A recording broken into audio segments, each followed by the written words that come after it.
You've been playing music for kind of a really long time now.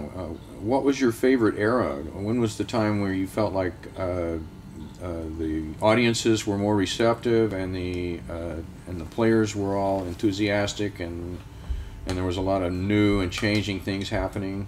What was your favorite time? Right now. Right now, huh? You feel like that, huh? As far as jazz, yeah. What makes you say that?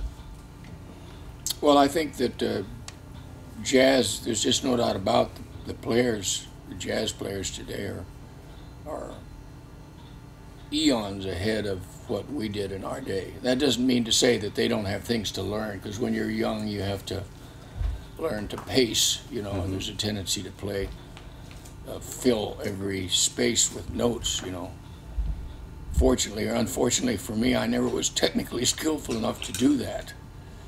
But then I finally realized that people like Miles Davis, they were able to leave, they left spaces, and I think the great artists learn to leave spaces, you know. But it takes time when you're young and full of energy.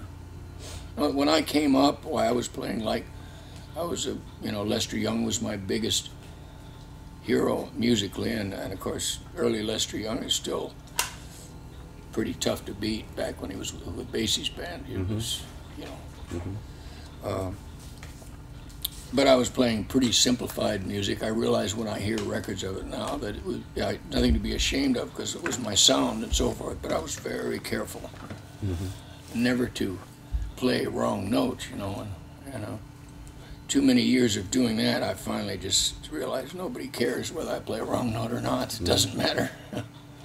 So it's been more fun for me, and I'm also very influenced by players, younger players that I get to play with today. I'm inspired by what they do. Do you feel like they have a leg up because they don't have to evolve? They get to take the style that you have set so far and take it from that point on and try to go further on with it, and they didn't have to go through the whole evolution of jazz from the very beginning? Yeah, I'll put it another way. It's communication today. I mean, they are able to, the communication is so instant, like with CDs and stuff. We didn't have anything. I mean, we had 78s and occasional radio broadcasts of live bands, but today you can just go down to a CD store, or I guess on the, you know, you can just dial up the internet and get any kind and any style. Actually, in a way, it's mind-boggling because there's so much information you don't know what to choose. So I think that has a lot to do with it. I think brass players just astound me when I hear what trumpet players are asked to do in big bands. I mean, it would have been unheard of to hear anything like that in even the 50s. And that has to be, it isn't because we have a superior human being. I think it's because of training, don't you? It's, first of all, addressing the fact that it's not impossible.